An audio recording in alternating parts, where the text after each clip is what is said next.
Hello and welcome to Afterlife Topics and Metaphysics. This is Cyrus, again coming to you from Kiev, Ukraine. And no, I don't use a blue filter for the videos. I think Ukraine, as it approaches winter, just naturally has a kind of blue tint.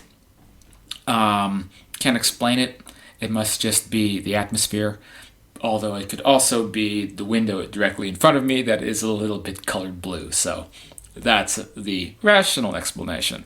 To continue, today we want to talk about the law of attraction manifestation, some of these principles that are very popular in the esoteric and metaphysical communities, and maybe we can glean some more information about them because I have a few theories about this which I think are valuable for people who want to implement these ideas into their lives, as well as combat some of the misconceptions surrounding this area. And let me tell you, there's a lot of them, as there are misconceptions in most of these metaphysical, esoteric areas. But you are watching Afterlife Topics and Metaphysics. We talk about this subject, we talk about life beyond the grave, and a lot more things here. And if you're new around here, and if you like this kind of stuff, go down, hit that subscribe button. Helps keep this show on the road. Liking the video, sharing the video. All of those things are very beneficial to keeping something like this going. So with that said, let's jump into it. Having lived in Los Angeles for 5 years, I met a lot of people who were heavily invested into the 2006 film The Secret, which blew this concept up out into the open. And many people began using manifestation principles to get pay raises and get new parking spaces at their overpriced Los Angeles garage. Now, I would like to believe that these ideas have worked for people, but the reality is many of these manifestation enthusiasts that I had known over the years were kind of living a pipe dream because they wanted to convince themselves so badly that they were manifesting these things that they were ignoring evidence to the contrary. And just as some of these people were manifesting wealth into their lives, I came to find them actually becoming more poor. So the opposite was happening, which in my novice interpretation of metaphysical concepts would mean that it was kind of failing. Now, when you watch the 2006 Rhonda Byrne film that talks about basically summoning up things through the universe by connecting with something as if it already exists to have 100% belief that something is going to happen, the universe lines this up and then it begins happening for you. The issue that I found was that many people saw this as a get-rich-quick scheme, so attempting to hack the principles of metaphysics and the universe to our advantage to get short-term benefits of more money, better parking spaces, whatever it might be. And not surprisingly, a lot of people didn't quite succeed in this area, and there's a lot of reasons why. So, to back up, The Secret wasn't invented by the 2006 documentary or the prior book of the same name. The Secret was basically pulled out of existing books about wealth and success that date back to the 1900s, the most prominent being Think and Grow Rich by Napoleon Hill. Napoleon Hill, as well as Dale Carnegie, were 1900s industrialists of, as you can expect from that time period, dubious ethical standards.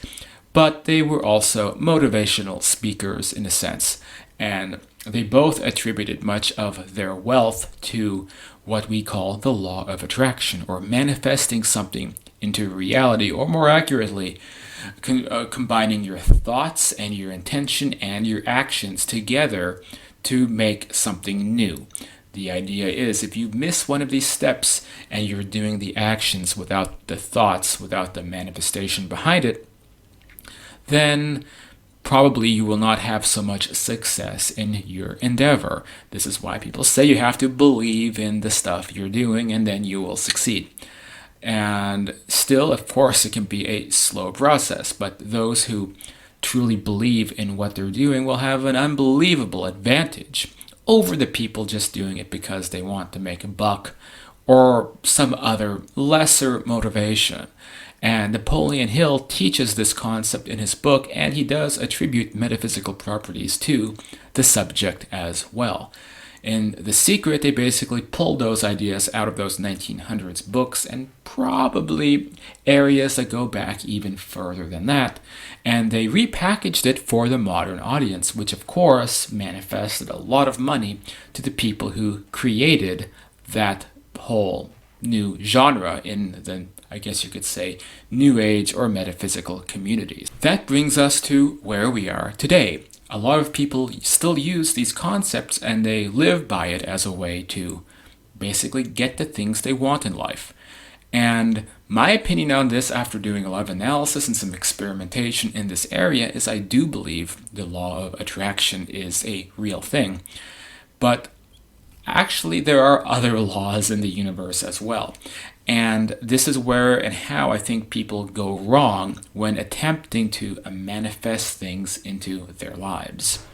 For one thing, we cannot manifest things beyond the physical boundaries of the universe, right? So it makes sense that we could align ourselves with the universe. The universe will attempt to give you something that it can give you. It's very possible that maybe you can manifest a parking space by applying these principles. But if you have a leg that's been amputated, you cannot manifest a new leg. A new leg will not just grow out of the ether. Now, interestingly, as we talk about in this channel, there's different levels, different gradients of reality, including what we call what the primitive explanation is the spirit world, but we can call it the astral plane, the fourth dimension, whatever you want to call it. But when we have experiences there, and I'm there almost every week with my out-of-body experiences, if you attempted to manifest a new leg, if your astral limb was cut off, on that level, because it's a thought-responsive environment, you actually could manifest a new leg if you are missing your old one. And it actually would grow and appear if you focused on that intently enough. You can conjure that. So can you do the same thing in the physical plane? Not exactly. And now I do think it's possible that here in this plane of existence we can do some of the things that we can do in these other realms. But it's a lot more challenging. There's many more barriers. I do believe a lot can be accomplished by just the act of multiple people coming together with a focused intent. And we can see things happen. And there's, studies in macro PK, macro telekinesis, where the environment can be modified based upon thoughts. And Dean Radin talks a lot about this in his books. And so there is definitely stuff that you can do, but there are still limitations involved. And manifestation can work then within those limitations. So I liken it a bit to the analogy of perhaps a hamster in a maze. So the maze are all the physical limitations and problems and things that will happen as you attempt to create this new condition.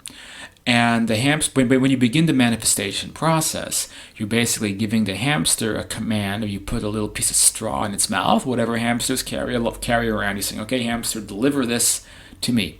The hamster begins going through that labyrinth, going through all the obstacles, as it's attempting to deliver the thing that you are requesting. But it doesn't mean it's always going to be able to deliver it. But you may get the closest approximation. So again, things that are outside of our physical boundaries, also logical boundaries and social boundaries, are impossible to manifest because there are things blocking that. You can ask really kooky people in this field, they'll say nothing will block you, everything is possible. And I will say to that, if you really think that, try manifesting becoming the King of England. Because unless you're born into the royal family, you don't have any shot at becoming the King of England. It's literally impossible. Now, maybe you can manifest a dream reality where you are the King of England. You can enjoy being the king of nothing because everybody else on the planet are just people you've dreamt up in a big lucid dream. And some people like to basically drown themselves in those fantasies. But how is that of any practicality to any of us?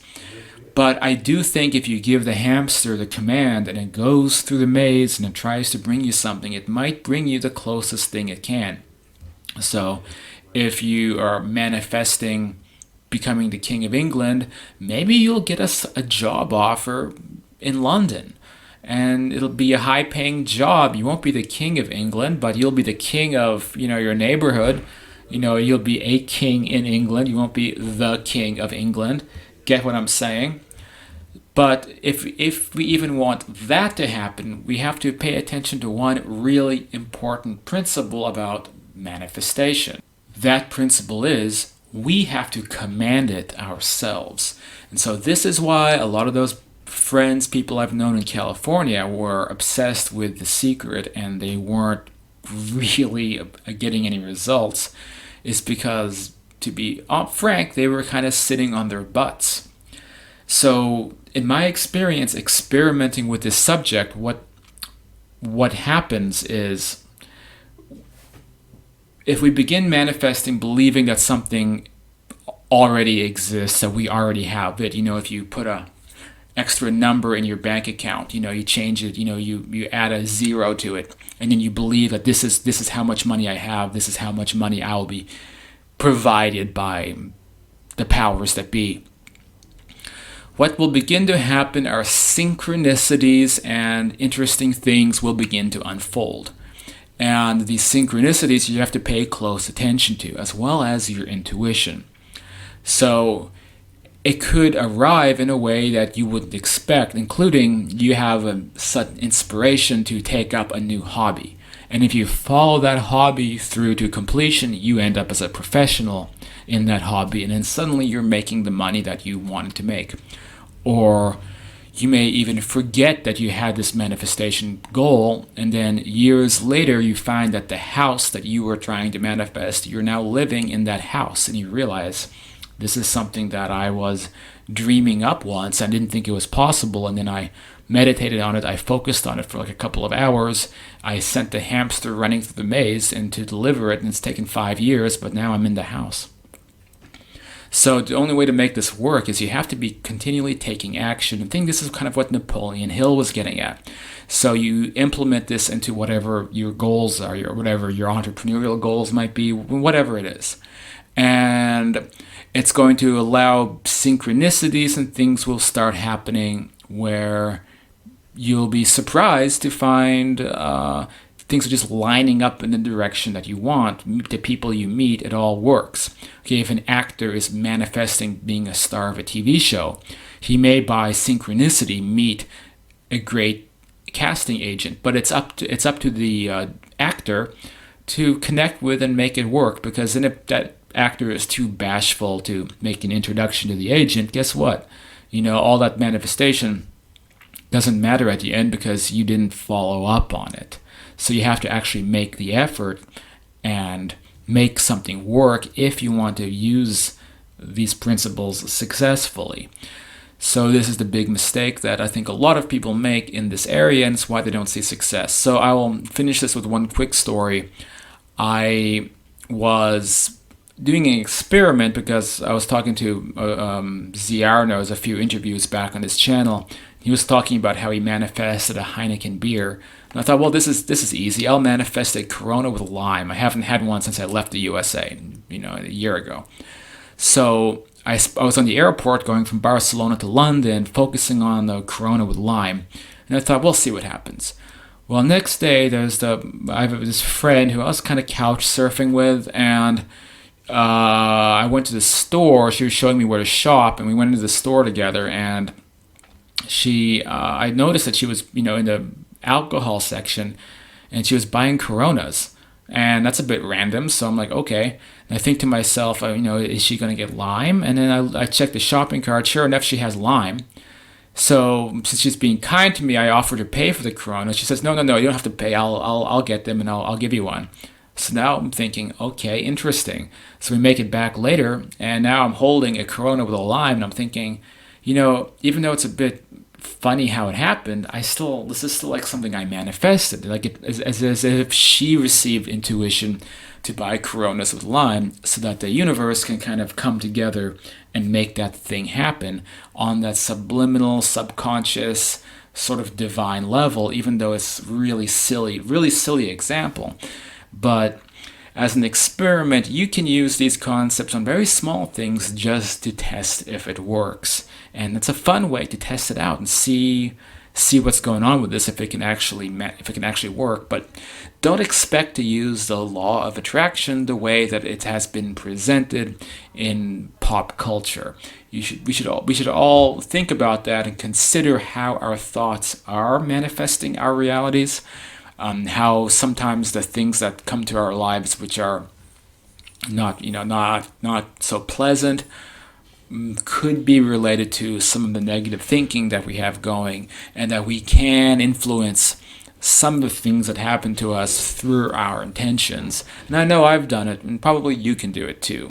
Well, that's it for this video. If you like this, then consider buying some of my books, like Understanding Life After Death on Amazon. You can check it out at afterlifetopics.com. You can get involved in the classes at afterlifetopics.com/university, or join us on the Facebook group Afterlife Topics and Metaphysics, approaching 10,000 members. Worth checking out. Lots of interesting guests coming up on this channel. We even have Sonia Rinaldi booked on November 3rd. So patrons, of course, get access to the interviews while I'm doing them and to ask questions, but it will be on YouTube.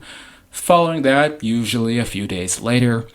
So that'll be really exciting, having somebody like her on the show, as well as more people coming up around the corner. So that's about it for the news. Thanks for participating, thanks for watching, and I'll see you guys on the next video.